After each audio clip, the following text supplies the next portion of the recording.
I'm José Manuel López Sierra por Información al Desnudo de Nueva York and Compañeros Unidos para la Descolonización de Puerto Rico. And we are here in Bonaire.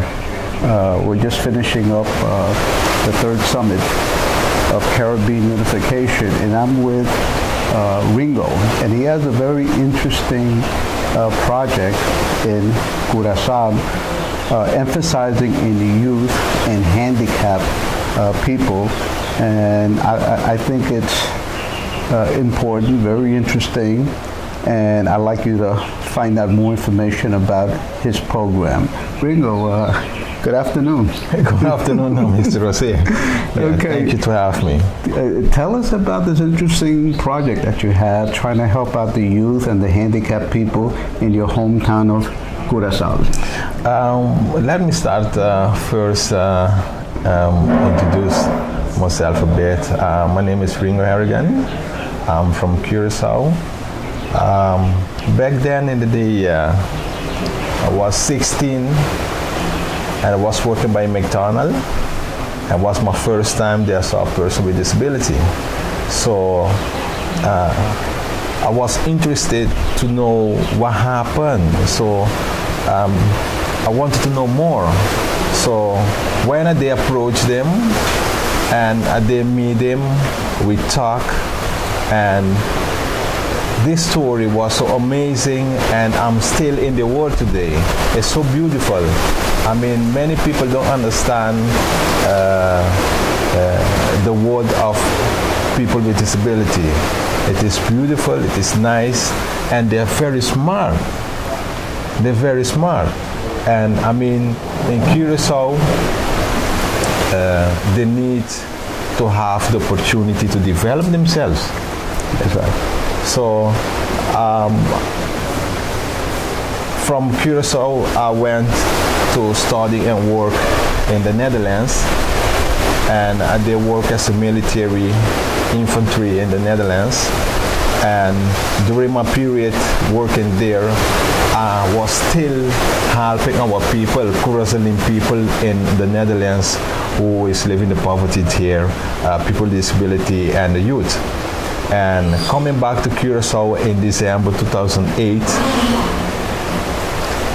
at the start in 2009 March with this organization, Save Our Youth Curacao Foundation. This organization stands for the rights and development of people with disability and children who live in the poverty, and we also support the single mothers, because in Curacao we have a lot of single mothers, and my mother is also a single mother. So as a kid, I saw how hard was it for my mother, and also the hard time we went through. Yes, so my mama, they work like 3-4 jobs in one day. Wow. I mean, it is heavy, and sometimes she's still working 3 in the morning, she's still working. Yeah, so she making clothes also, so helping different other companies. Some of them have to make some custom for the ladies friend to go to the Miss Universe and those things to represent Curacao. Mm-hmm. My mama makes those clothes for them. My mama make different dresses for the ladies.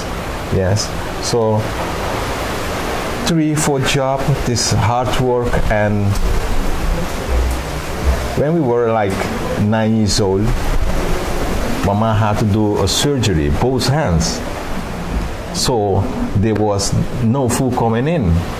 So we are 3 brothers and 1 sister, and me and my 2 brothers, we went to the grocery shop and asking for permits so we can help the clients to fill the groceries in the bags and bring it to the car for them, and they give you 1 guilder, 50 cents, things like that, and you get some money to buy bread and some things that you can bring home so you can have something to eat. Right. And growing up, seeing how many single mothers going through that. Yeah, I mean, they are some terrible things that single mothers go through until today. So I say, no, I don't want to see other children grow to that. Yeah, so that's why I've been working since back then until now, supporting our single mothers, supporting our children who lives in the poverty, and people with disability. And you've been doing this for 20 years? More than 20 years, because I did start when I was 17, because I saw how people were living and things we've been through, and I've been doing this since I was 17, and right now I'm 44. I see. I'm 44, and I mean, I do this with love. Of course. Yeah. Of course. You do have to have a lot of love to do something yes, like that. Yes, and what I do is my organization, we don't take subsidize from the government. We don't ask them for that too, because we want to be the voice for these groups.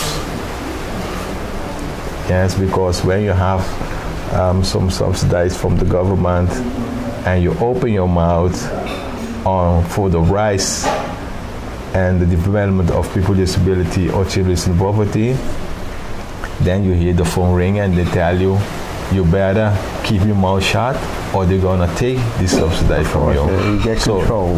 Yes. It's interesting. We're here for the rights of countries to do things for themselves, to govern for the people of their nation.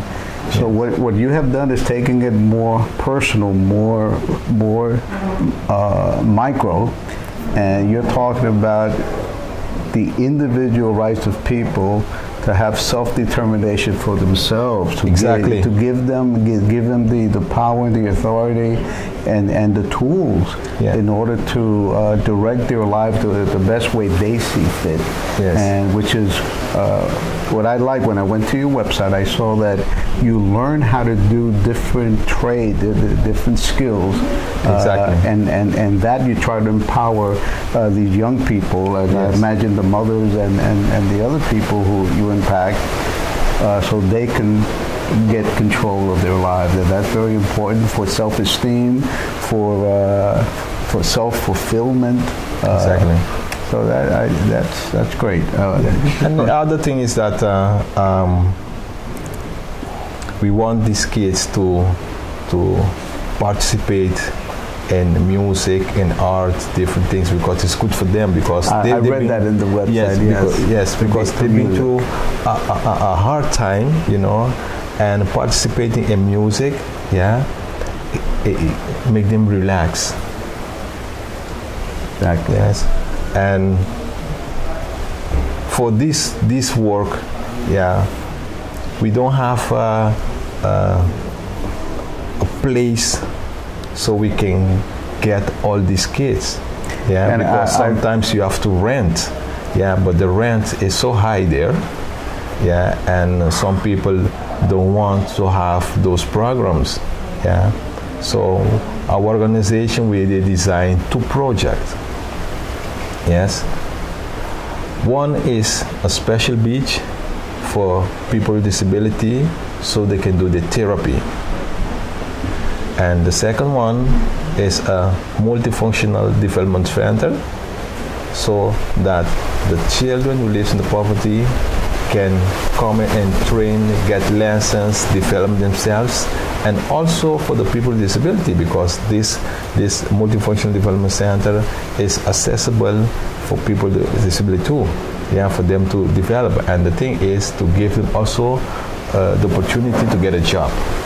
For example, in our library, because this center has a library, and that they can work there too. So the thing is that right now they design a project, sustainable development program. It is a festival, music festival, that it is in combination with sport, art, and different attraction. Yeah, and from this activity, you can gather some funds to do those things. But the thing is, you're not getting any sponsor to realize this festival. So the thing is, for the projects we have that we are doing during the years, what I do is I do carpenter work, I do tile, I do bricks, welding. I mean, different work I do. And sell coconuts, I read. Exactly. and I mean, I did study for these things because I saw back then how my mama had to go through in different things to get these things done. So I did teach myself, go to school, learn, study, and get my degrees to do these things. Yeah. And this job, I do this job, and the funds I get from this job I invest in the organization for the development and the rights of people with disability and our children who live in the poverty. And the thing is that, yeah, the money you get is enough because, I mean, there's a lot of things to do. Yeah, and yeah, also for these projects that you have to realize, the special beach for people with disability, yeah, we need yeah, a lot of money to realize this. And yeah, the thing is that, yeah, when people see you doing these things, yeah, that would be great if they can support. Yeah, because the thing is that you never know what's going to happen with you. That's where I want to go to. I want to give you the name of the organization, the website, and I think there's a bank account number that people can, if you want to contribute to Ringo's love and passion for helping the people who need help. And I like that part about the single moms. I didn't get to that part when I went to the website, but tell us about how we can get in contact, how people can get involved if they believe in what you're doing and they want to help. Yeah, okay. The name of the organization is Save Our Youth Curacao Foundation, and the website is www.saveouryouthcuracao.com. Yeah, and our email address info@saveouryouthcuracao.com, and phone number 005-999-511-2373, and that number is also my website if some people is interested to get in contact with me and they have some questions and they want to know about some project we have. They can contact me anytime, and that I can enlighten them. And if they want to support us, that they can support us also. And on our website, they can go to the page contact, and there they can find the contact informations, the bank accounts, if they want to do some donations that they can donate for the projects that we have for the people with disability. For example, one thing is that in Curacao we do not have public transportation for people with disability.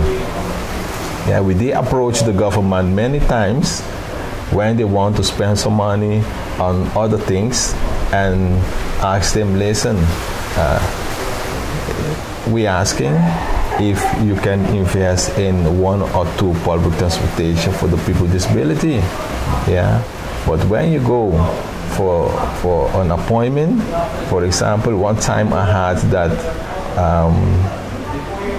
woman needs a bodyguard. They came, 2 of them. Yeah, we went there just to ask for an appointment and for our petition that we did. How is with the petition? Did you read it? Did you analyze and things? He contact us. His bodyguard wanted to beat me up. They wanted to beat me up and to throw me out the building. Of course. So for people to know how hard it is. There's a lot of need. There's a lot of need. And the thing is that with their support, we can reach this project for the people with disability and the children who live in the poverty. And if someone is visiting Curacao and would like to go visit the beach or the physical site where you're working, are they welcome to go? And exactly. Okay. Yeah, they can approach me, and I can go with them by some institutions where the people with disability are, and they can see with their own eyes.